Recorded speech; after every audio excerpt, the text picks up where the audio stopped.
আসসালামু আলাইকুম প্রিয় বন্ধুরা, আশা করি তোমরা সবাই আল্লাহর রহমতে ভালো আছো। ইউরফ্যান্সি ইউটিউব চ্যানেল থেকে তোমাদের সবাইকে শুভেচ্ছা ও স্বাগতম। বন্ধুরা, আজকের ক্লাসে আমরা এমএস এক্সেলে ওয়ার্ক আওয়ার কিভাবে বের করা যায় সেটা শিখব, সেটা নাইট শিফট সহ। বন্ধুরা, আমি একজন ব্যক্তির চেক ইন এবং চেক আউট টাইম লিখে রেখেছি পুরো সপ্তাহের। এই ব্যক্তিটি পুরো সপ্তাহে কত ঘন্টা কাজ করেছে সেটা আমরা এখন বের করব।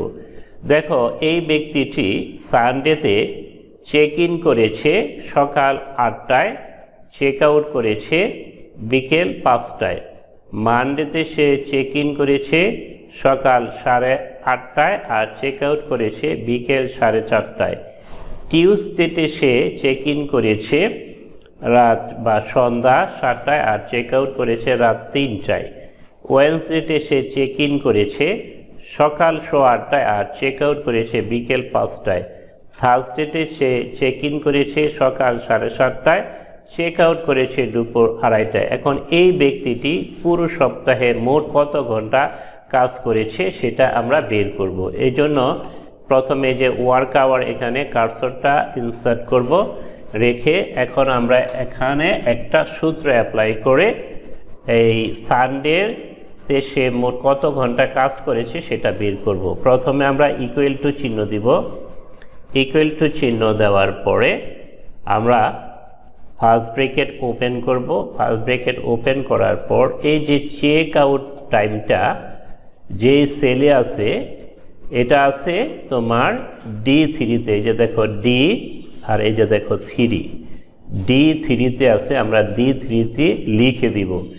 চেক আউট টাইমের যে সেলে আছে সেই সেলটার অ্যাড্রেসটা আমরা লিখে দিব, অথবা এখানে ক্লিক করলেও সেই সেলের অ্যাড্রেসটা এখানে অ্যাড হয়ে গেল, এখানে D3। তারপর মাইনাস চিহ্ন দিব, তারপর চেক ইন টাইমটা যে সেলে আছে সেটা লিখে দিব। এটা আছে C3-তে, দেখো C3।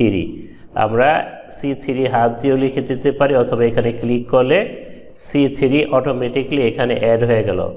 তারপর ফার্স্ট ব্র্যাকেট ক্লোজ করে দিব, তারপর স্টার চিহ্ন দিব, মানে ইনটু চিহ্ন, তারপর 24 আওয়ার লিখে এন্টার দিব। দেখো, আমার এই যে সানডেতে সে মোট কত ঘন্টা কাজ করেছে সেটা বের হয়েছে, তবে এখানে টাইম আকারে বের হয়েছে। এটাকে আমরা এখন নাম্বারে পরিণত করব। এই জন্য আমি দেখো এই যে এখানে নাম্বার ফরম্যাটে টাইম আছে, আমরা এখানে নাম্বার করে দিব। দেখো কোথায় নাম্বার আছে, যে নাম্বার। তাহলে সে সানডেতে মোট 9 ঘন্টা কাজ করেছে। এখন বাকি দিনগুলোর ওয়ার্ক আওয়ারটা আমরা অটোমেটিকলি বের করব কপি করে।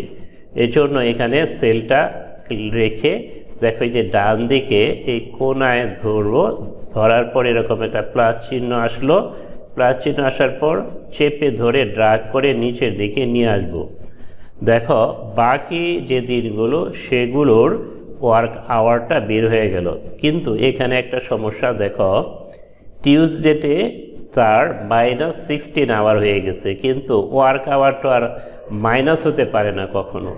তাহলে আমরা এখানে অন্য একটি সূত্র অ্যাপ্লাই করব। এগুলো প্রথমে আমি ডিলিট করে দিই, অন্য একটি সূত্র অ্যাপ্লাই করি। এর জন্য কী করব, আবারও প্রথমে ইকুয়াল টু চিহ্ন দিব, তারপর লিখব ইফ ফার্স্ট ব্র্যাকেট ওপেন করব, তারপরে এই যে চেক আউট টাইমটার যে সেলটা এখানে লিখব।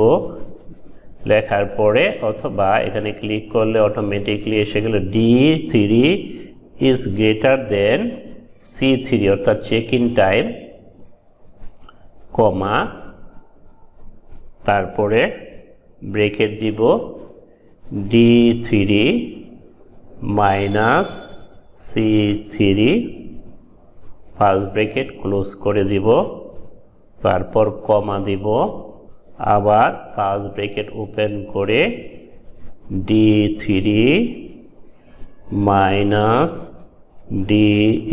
C3